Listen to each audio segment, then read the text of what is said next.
Let's call this meeting to order. Oh, sorry.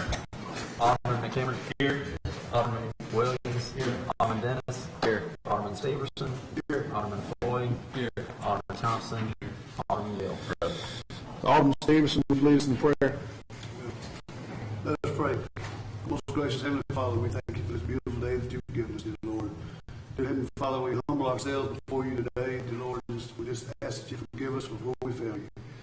Dear Heavenly Father, we thank you for this great city that we live in. We ask also, dear Lord, that you just please be with us and lead us and guide us in this meeting tonight. We ask this in your name. Amen. Mr. Gill, will you lead us in the pledge, please? Attention. Salute. Pledge.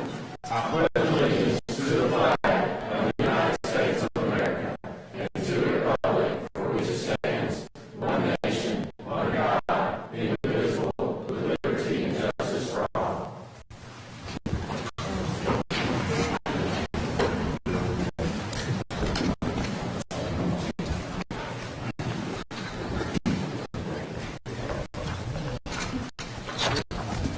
At this time, could I get the 21-22 Mayor's Youth Council to come forward in front of the board right here? Everybody's got a smile for the picture now, okay? Yeah, go back and look.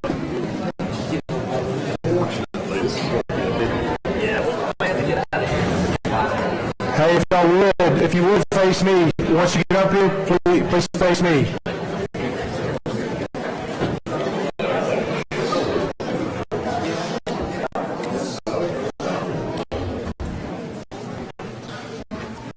I'm thinking that this is probably the easiest way to do it, to have y'all do this, then we'll come down, or I'll probably stay here and get a picture.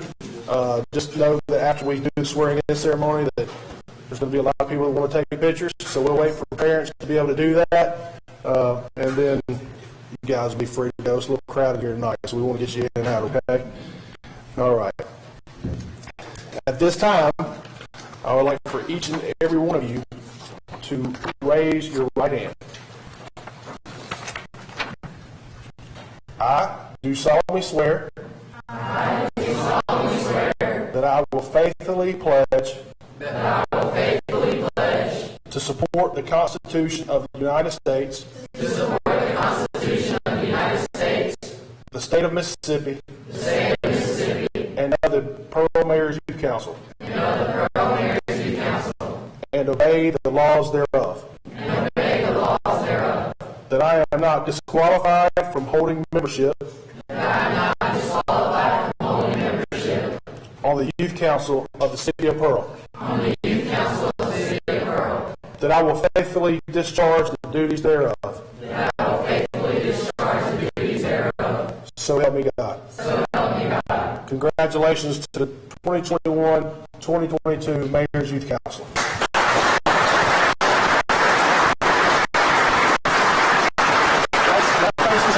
Y'all face the crowd. I want everybody to be able to see you on live TV. Hey, listen up real quick, guys. Listen up. I want to address the audience and the people at home. So people submit their applications to Mayor's Youth Council. There's an 8-page application, and then there's a pretty long interview process. And this body in the past, I think some of the former Mayor's Youth Council here. I see Coot back there.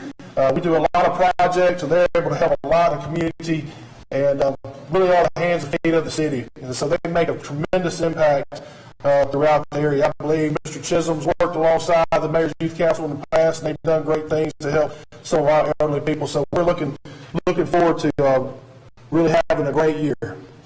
And thank you all for being here, and your parents should be very proud. Thanks again. Let's give them another round of applause.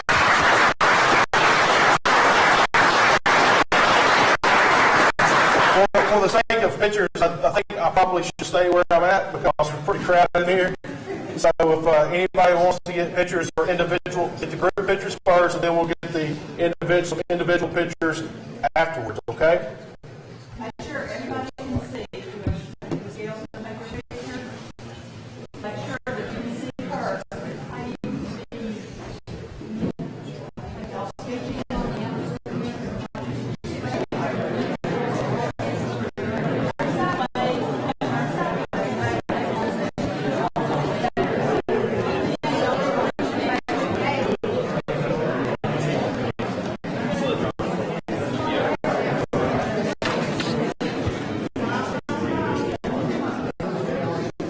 smile, look at the camera.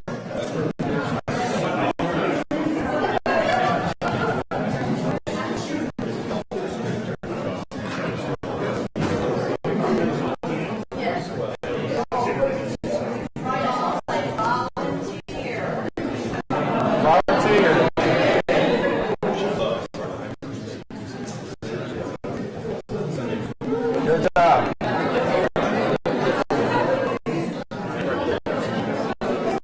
Hey, if y'all want some other individual pictures, we can get that real quick. If y'all good to go, parents. Does all the parents have their pictures that they would like? Just want to make sure thumbs up. We're good. All right. Okay. Thank y'all again, and we look forward to working with y'all.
At this time, can I have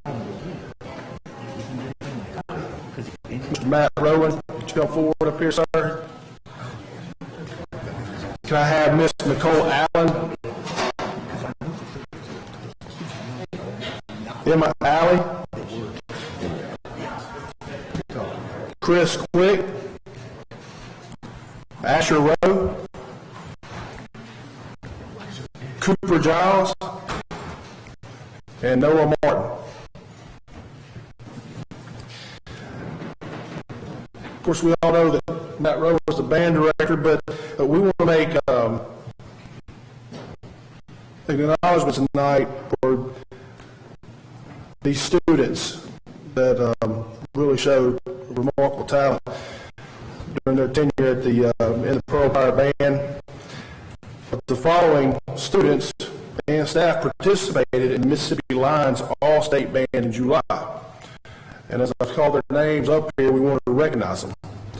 So the band trained for 1 week at Pearl River Community College before presenting 3 concerts throughout the state, and finally traveling to Florida for a performance at Universal Studios and a trip to Busch Gardens in Tampa. And whereas the band typically participates in the International Lions Convention Parade competition, having won it 35 times, by the way. But due to the convention being virtual, we're not able to participate. So now, therefore, I, Jake Wynn, the mayor of the city of Pearl and the Board of Aldermen, do hereby recognize these students and director for their outstanding performance at the Mississippi All-State Band, Mississippi Lions All-State Band. And again, for the people that are in this particular competition and understand band, it is a tremendous honor to be able to serve in the Lions Band. It takes a lot of hard work and dedication to know their instruments and do several other things that I do not know about, but our city attorney, Brendan Sarton, has been able to expound on that quite a bit. Were you in the Lions Band? Wasn't good enough. Oh, city attorney wasn't good enough, but look, these guys are. But thank you for your accomplishments. Thank you for representing us so well. We're very proud of you. We have a copy of this proclamation for each of you. So if I'm going to give it to Mr. Rowan, and we can get some pictures up here. But thank you again for representing so well Pearl High School. Could you have a round of applause?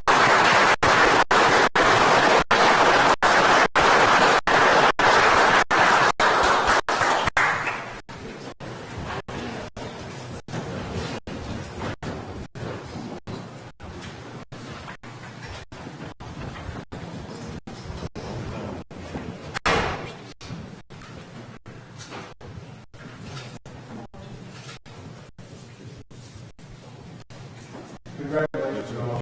Thank you very much.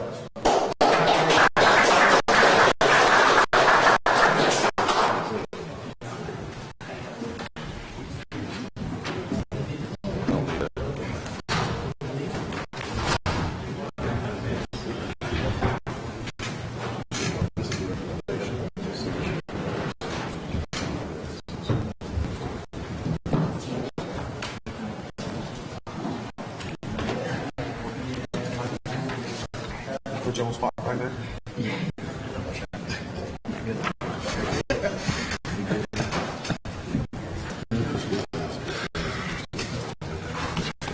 It's always good to see young people doing well, you know. So that's why we try to make sure that we recognize them and highlight all their efforts. We'll proceed now to the consent agenda. We'll say that there's a little bit of a learning curve. We have our city attorney. We have Madam Secretary tonight. Our city clerk had to go to a family wedding out of state. We got faith in that. You got faith in him, Gavin? Wasn't in Lions Band, but I can Got faith in it. Well, I noticed your mother's not at this board meeting, so you must be acting right. You know. We haven't spoken since last Tuesday. Okay. All right.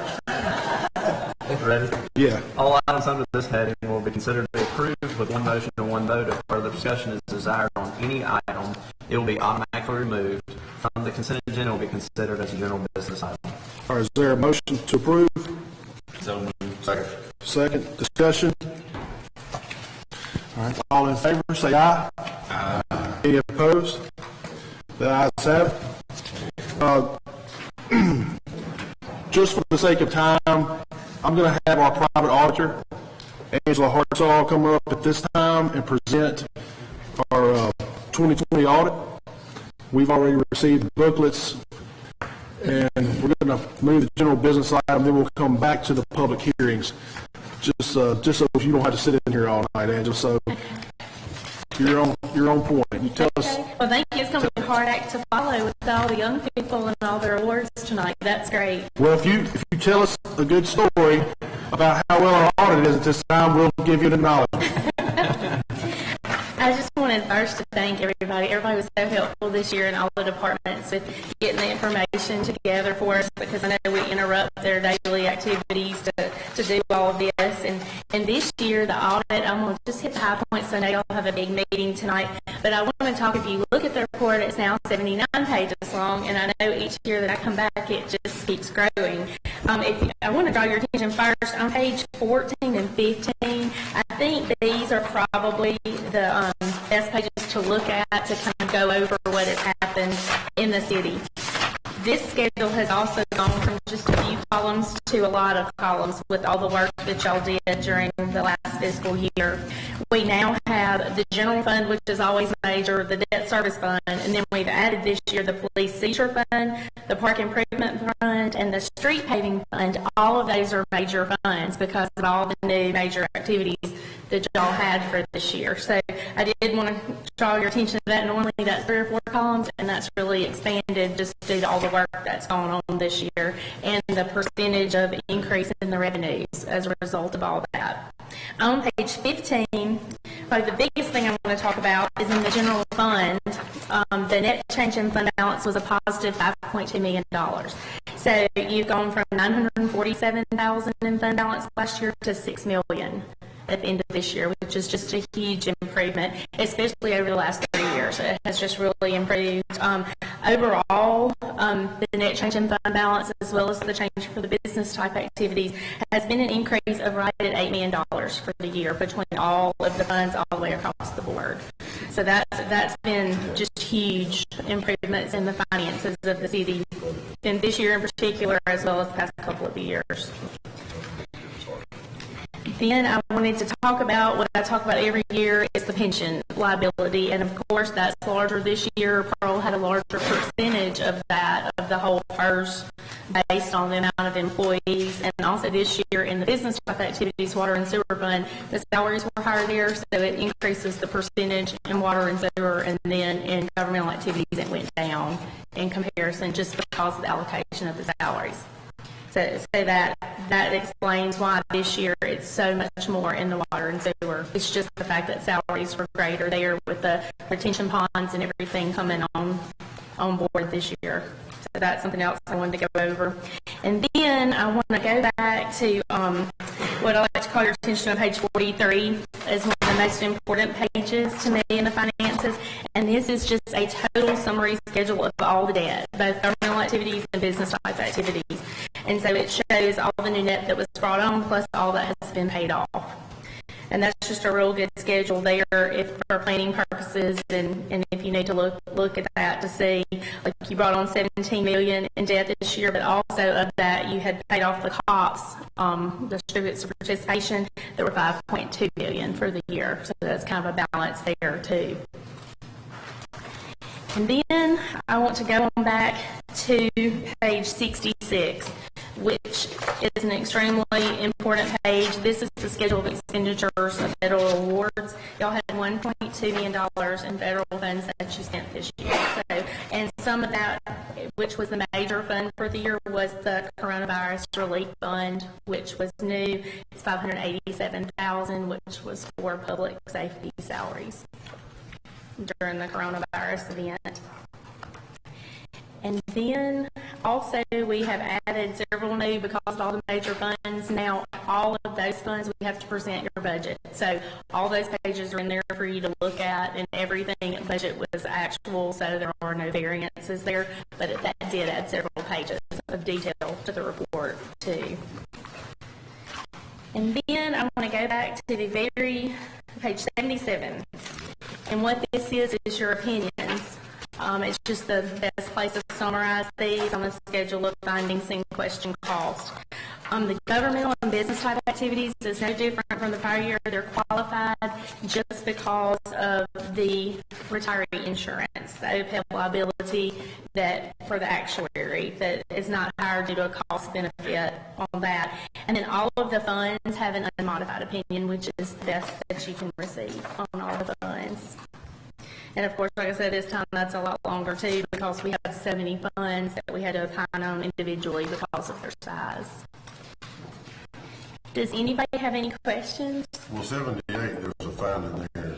Yes, that's the OPEB finding on not hiring the actuary. That's the same finding, just due to cost benefit on the retiree insurance. But every city in the state has that finding.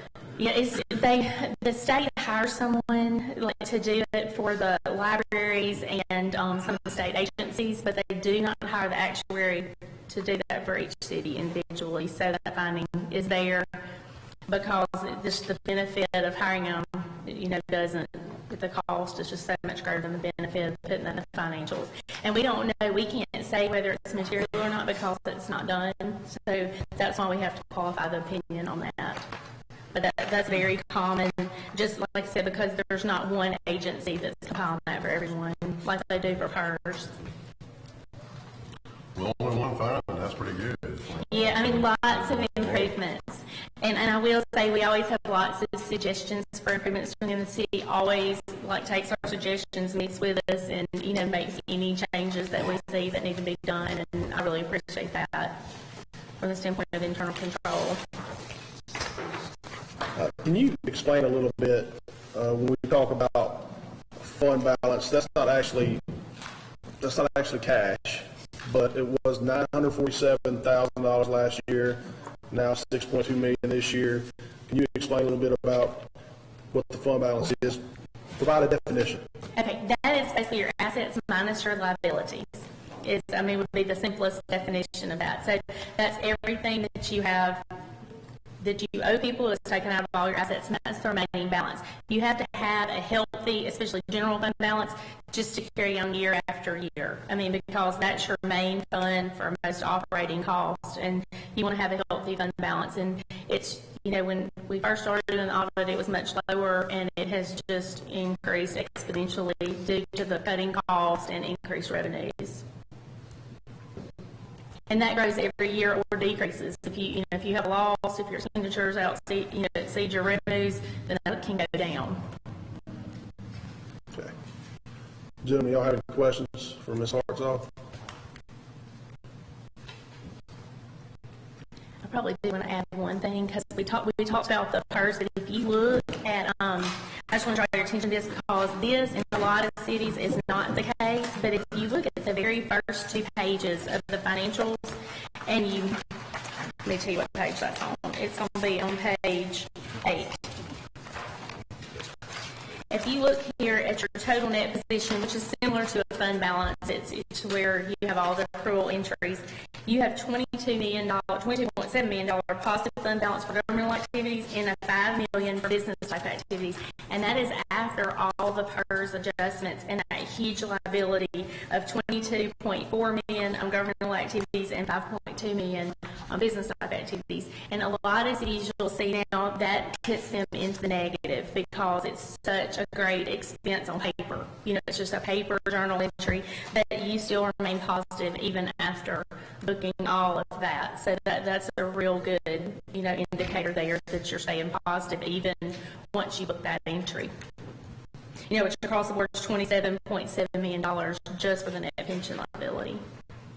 And you still remain positive. So if you had to grade us out on a 10-point scale, what are we receiving tonight? Well, I would say this year, due to all the improvements, I would definitely say probably a 9. Going from where you were to this, it's a huge improvement. Very, very hard work to be at this point. And like I talked about last year, just the books are just so cleaned up. All the accounts and all the different funds are just in great shape with schedules to support all of them, and just a really, really good job there. I know Linda has done a lot of work, and Twyla on that have helped with just having every account tied in and just really, really looked after. So I'm real pleased with from where we were to where we are now. Pam played a large part in it as well. Pam alone back there in the back. Yes, and I have worried her to death. Let's put the cat. We can pan the camera to Pam back there if you want to see Pam. Between and I've worried Kelly and all of them to death, but I think they've just done a great job with really getting the books in great shape. Not only the audit report, but the actual general ledger itself. It was just in really, really good shape. I'm real pleased with, because you've got thousands of accounts, to deal with, and they're all in very good shape. Thank you, Ms. Hartzog. Thank you. Fellas, y'all have anything for her? Is there a motion to approve? Thank Say you. all right. Say. All right. All in favor, say aye. Aye. Any opposed? The ayes have it. We'll now move back to public hearings at this time. All right. Consider a request by Derek Williams to waive the metallic ordinance to allow him to place a 12 by 24 metal shed in his rear yard at 2357 Napoleon Avenue. Are you Derek? You come up here to this podium, sir. Just address the board. The board, my name is Derek Williams. Requesting a metal shed because the price of wood lumber is really high, and the purpose is for storage and a home office, as I work for FedEx IT at home. Okay. All right. Just have a seat right there, Derek. Right here in front of you. We don't have to go back with your family. Brad, would you come up? Brad Robson's our chief building official. Yeah, after visiting the other properties around in that area, there is a mix of different buildings, metal, conforming residential materials. A lot of the metal ones were put there prior to our current zoning. My recommendation would be, we stay consistent with our zoning and our ordinances, and, I would recommend that Mr. Williams use a residential conforming material for his building. Okay. All right. So your square footage on the building, Brad's recommendation is for you to use residential material that would match your house instead of metal itself. We understand that you're asking for this request, but he's saying that it would be a violation of our ordinances if we approve the metal building itself. Even though there's some in your neighborhood, our zoning ordinances have changed. So I don't know if that's something that you would want to do. The board has to vote on this. But that has been the recommendation made to the board. Okay. Is there anything else you would like to say? It's just from a financial perspective because of the cost of lumber and everything. My heart's not on metal. It's just financial. What are you going to do in the building again? Is it for storage, you say? Half of it for storing, like yard and extra stuff for your house, and then the other half for a home office. I work IT for FedEx. So you're going to have air conditioning and all that, huh? Just mini, portable. Does it meet all setbacks? We just, like I say, this is just for the metal, waiting on the metal. And I'm glad that my wife homeschools her kids. It would be better for me to be outside from a working perspective. Yeah. Derek, I would say this, and I'm not speaking for the board, I'm speaking as the mayor. We're really trying to, from my standpoint, stay in compliance with our zoning. Something typically in the past we don't always have complied, and we get into a subjective area. We've asked other people prior to this meeting to come in compliance with our zoning with residential material. So the board can vote the way they want to. My recommendation is going to say that we stay consistent with our zoning. That way we have a sense of equity throughout the city. And but I understand why you want to do it, and but for us not to be subjective, that's what I'm going to address the board as. That's my recommendation.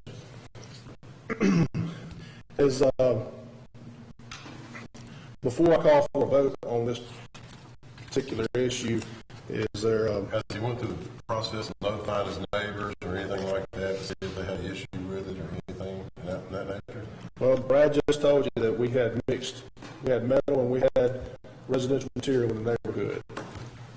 So we just had two board meetings ago where we require somebody to come into compliance with our zoning with wood and plat a subdivision like this.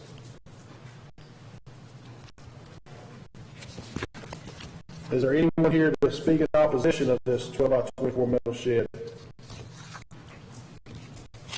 Okay.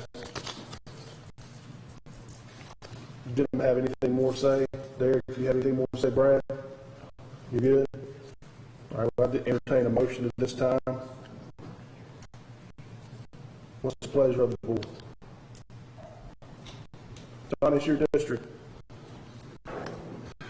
I make a motion that we deny the request, but that he submits the plans to rebuild it with the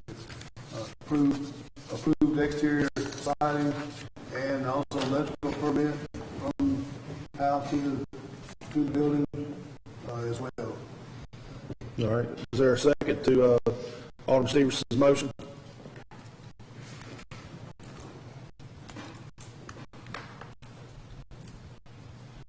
Is there a second? All right. There's two motions on the floor. Any further discussion? All in favor, say aye. Aye. All right. Can we get a roll call? We'll start on here. This end, Casey? No. James? Yes. Yes. Johnny? Donovan?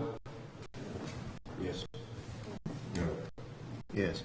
All right, ayes have it, motion carries. Request is denied at this time. Moving on to this public hearing. Consider request by Betty Davis to waive from town ordinance to allow her to place a small metal carport at 404 Gateway Drive. All right, Ms. Davis, are you here? Yes, sir. Yes, ma'am. Could you come up and speak to the board, address the board, please, ma'am?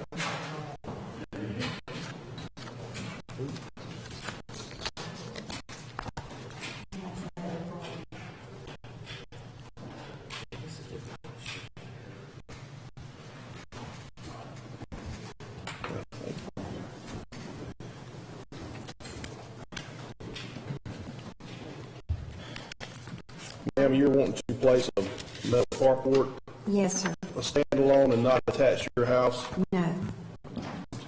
I had a double carport and it was rotting, and so my sons, they had to tear it down because it was falling in at the entrance of my entrance at my door too. And I'm on a fixed income, I'm handicapped, and I need a metal garage to put my truck under for safety measures for myself too. Okay. Thank you, ma'am. You might just want to have a seat. I don't want you to go all the way back there to you. I want to bring our building official up and let him make a recommendation. I did visit the Gatewood area. There are, a couple of these metal carports, not particularly on her street, but they are in the area. Like I say, moving forward, staying consistent with our ordinance and our zoning, I would recommend that something be built from residential material. Brad, can you explain that in depth? I'm going to just give you an example. I live on Patterson Drive, 3258 Patterson Drive. My wife and I first got married. Well, we had it was steel awning that we actually, it was attached to the house.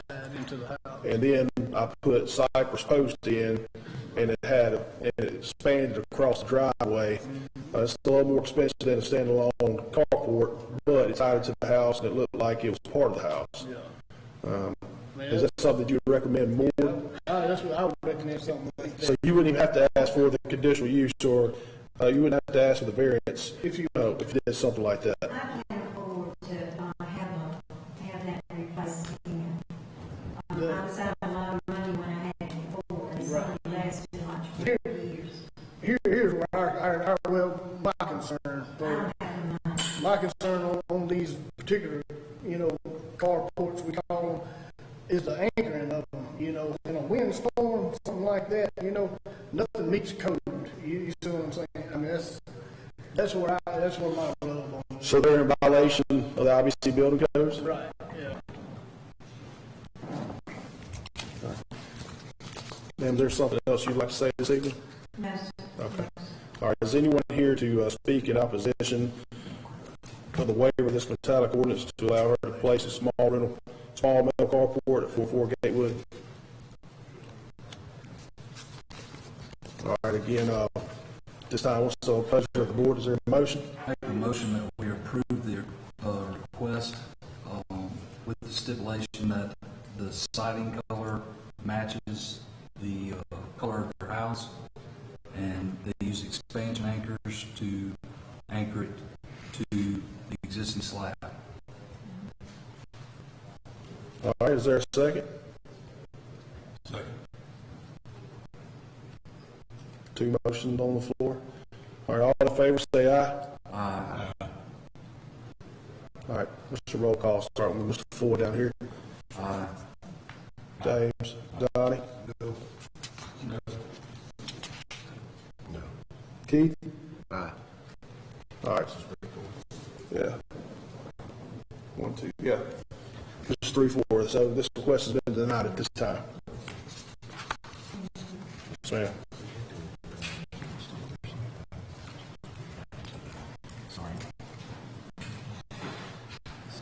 Moving to our next public hearing. And the next 6 properties all involve 21-1911. And I'll read the paragraph for each, and then we'll address each address thereafter.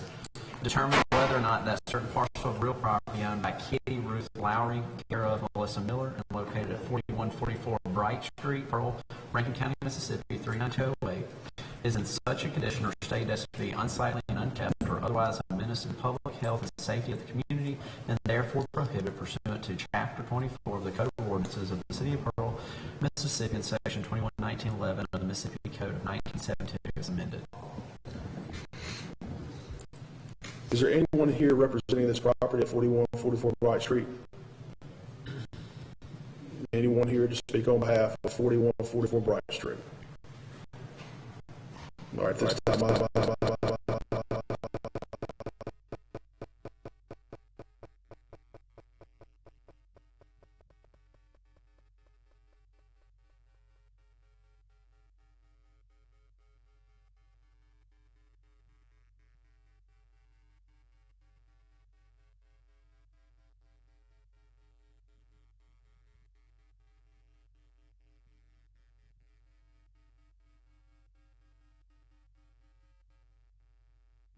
It's just a property that's unsightly.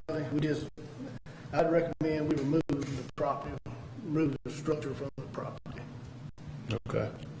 We've addressed this property beforehand, and it failed outside maintenance again, so there's no consistency of the property being maintained. Keeping it maintained, that's right. And again, is there anyone to speak in opposition of the recommendation? Brendan, you look like you have something you want to say? Sorry.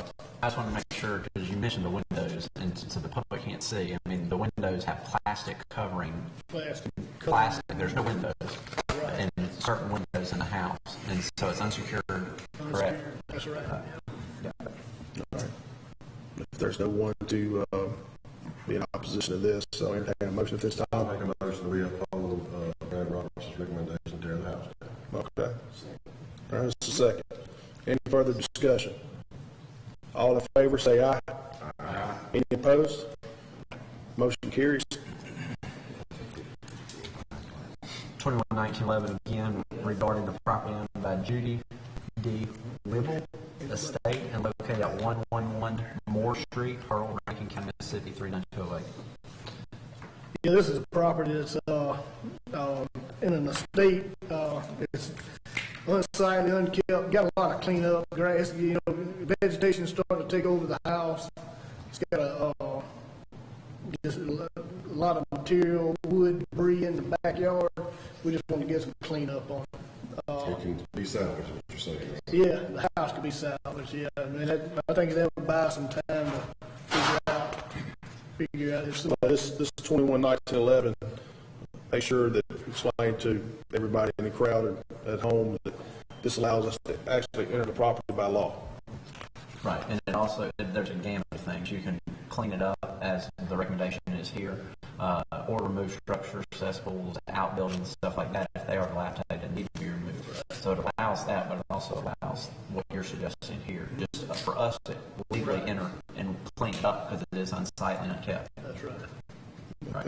Yeah. All right, is there anyone in opposition of us entering this property and cleaning it up in the audience? If not, this time, I'd like for there be a motion made by the board. Make a motion, we follow the recommendation. All right, we have two motions on the floor. Any further discussion? All in favor, say aye.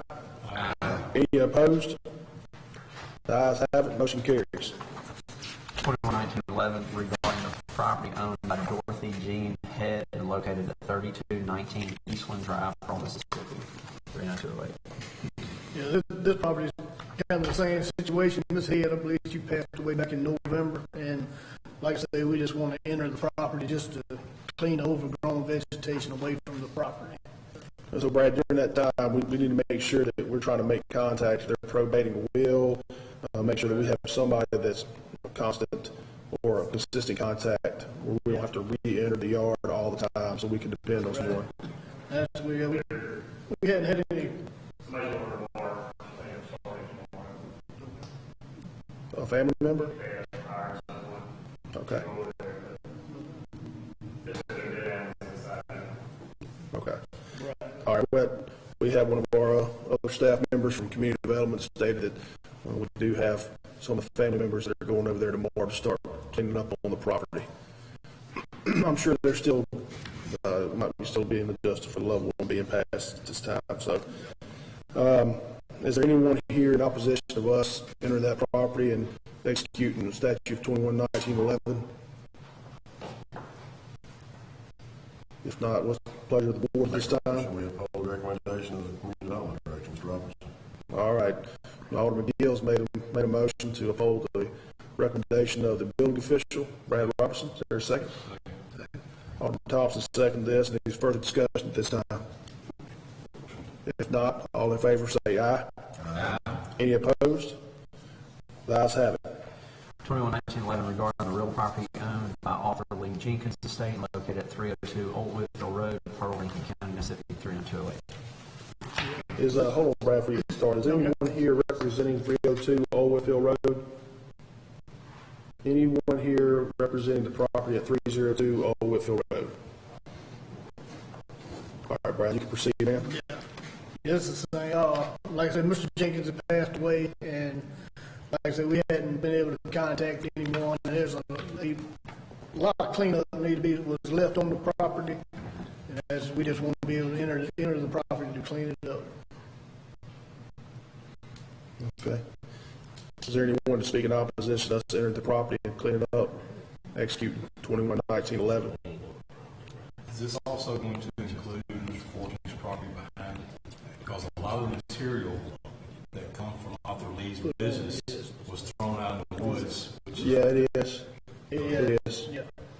We have our guys there. Of course, I mean, they're just, again, for the citizens that are watching by way of TV and for the people that are in the room, when we go out and clean these property, we actually assess it back to the property taxes. So I don't want to think that people's taxes are going out there cleaning up these properties and we're not being a good steward with tax dollars and the manpower that we send out there. We do assess that back. We have a formula that Manny calculates, and then we assess it back to the tax assessor, to the land roll. But yeah, James, we'll make sure that happens. I know Mr. Fortune's been real concerned about that. All right, if there's no opposition to this, well, this is the pleasure of the board this time. Motion we uphold the recommendation of Mr. Robertson. All right, James and Alderman McGill. Discussion. All in favor say aye. Aye. Any opposed? The ayes have it. Motion carries. 21-1911 regarding the real property owned by Keith F. Bailey and located at 4110 Highway 80 East, Pearl, Rankin County, Mississippi 39208.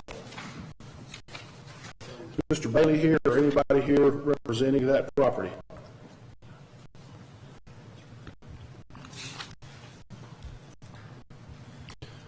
At 4110 Highway 80 East, Pearl, Mississippi. It is. It is. Brad, tell us what your experience has been in trying to get this building in compliance. We tried to notify the owner, tried to talk to him. He just, we can't get in touch with him. Like I said, this is property that's unsightly, it's unkept. We got rust all over the building, I mean, it really needs some attention. Parking lots, I mean, it just looks like a vacant structure sitting there, which it is. I would recommend that, we either bring the property into compliance or the board take action and remove the structure. Mr. Gill, you had not been here. I know you were still at school working, but we've spent a lot of time with Mr. Bailey talking to him about what different things could go in that building. We've had so many people approach the city about wanting to put a business in the city, into that business. We have not had any type of correspondence where Keith Bailey is actually trying to work with the city of Pearl at this time. The building itself just keeps on going down. And for the people in the room at home, I want to explain what this building is. If you're at Howard and Skelly's on Highway 80, and you look directly north, it's that large building that's been empty for 25 years. That's a big fence. That's it. And so This ain't the first time. that's right. Yeah, this is not the board's first rodeo with this gentleman, and it's very apparent that he doesn't care very much about Pearl, Mississippi, but we do. So that's why I was here today, and I think if we need to move forward on the 21-19-11, and it will be expensive to tear down. Johnny has talked about there might be some chemicals that are involved, so we'll make sure that we talk to the right people, and we don't put anybody's in harm's way, but it's time to move forward on this bill. It's been sitting too long. That's my recommendation to the board. But I know that's Brad's too, probably. I'm not saying this. I'm getting a little bit of exercise just because of the fact that we've been over backwards in this particular deal. I've spent a lot of time on the phone with him trying to recruit business to that location, and then he still doesn't try to follow through. And, it's not fair to our citizens. It's not fair to our city. I make a motion we uphold the recommendation of the Community Development Director. Second. I'll take it. All right. There's two motions on the floor. Any further discussion? All in favor, say aye. Aye. Any opposed? The ayes have it. Motion carries. 21-19-11 regarding the real property owned by Andrew J. Townsend and located at 1210 St. Augustine Drive, Pearl, Rankin County, Mississippi 39208. Is there anyone here representing 1210 St. Augustine Drive? Okay. Brad, please tell us about this property. We noticed this property back on the 6th of July. During that time, for unsightly and unkept conditions, someone has made progress on the property. So I would recommend we adjudicate and continue at 60 days. Is it? Okay.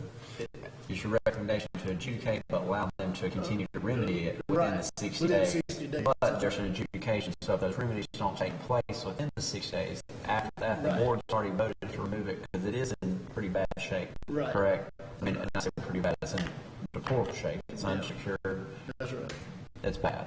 Right. Yeah. Right all throughout the structure. Yeah.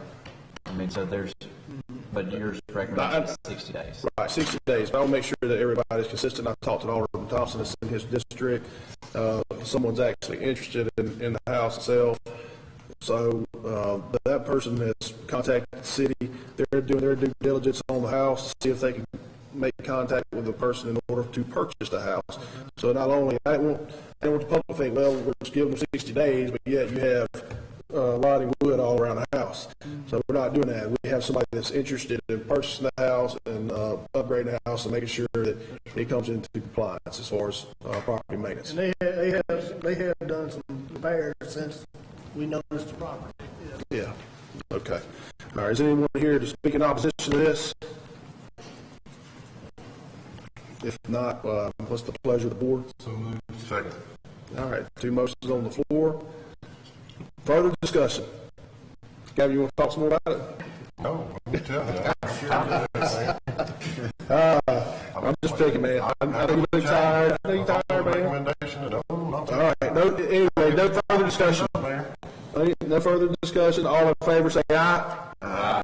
Any opposed? The ayes have it. Motion carries. That's the ending of our public hearing section tonight. And the next part of the board meeting is going to be the adjournment part. Today, I think everybody's aware of this. This is in Pearl, Mississippi, because they know what kind of person that Natalie Temple is. Today she is with the Lord. And we just want to make sure that we know, the Temple family knows that they're in our thoughts, or in our prayers. To lose such a precious person here on earth, and it made such a tremendous impact on so many people and so many students.